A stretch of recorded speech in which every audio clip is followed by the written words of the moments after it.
Let's hit the phone lines. Mohammed is in Reading and he disagrees with me. That's why his call has been prioritised. Mohammed, welcome. What would you like to say?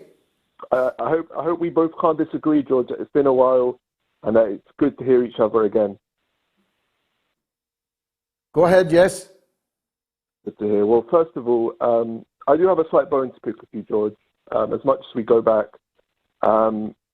I notice often, not just on the mother of all talk shows, but also on your tweets, you're very critical towards causes of recession, causes of gas prices going up, causes of financial and economical difficulties, especially in the UK.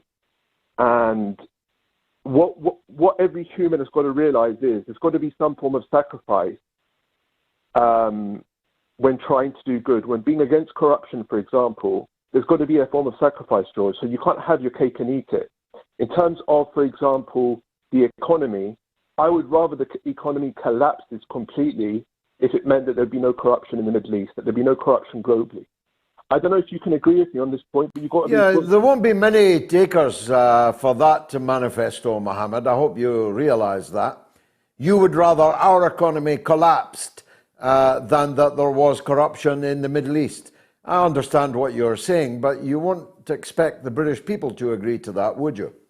Chaser of British people's votes. I'm not a chaser of approval of people. I'm a chaser of integrity, of doing the right thing, pleasing to my Creator, to Allah, not engaging in any form of polytheism, and not engaging in any form of corruption. A quarter of the global's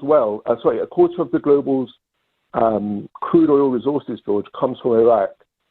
So for petrol prices, you straight away should put your hand up and say, listen, let it be expensive. It's not a big deal. As an example, I'm not talking about natural gas. Granted, natural gas, Russia is number one. Well, yeah, okay, Mohammed, you're clearly financially comfortable and are ready to pay the price, and that is to your credit.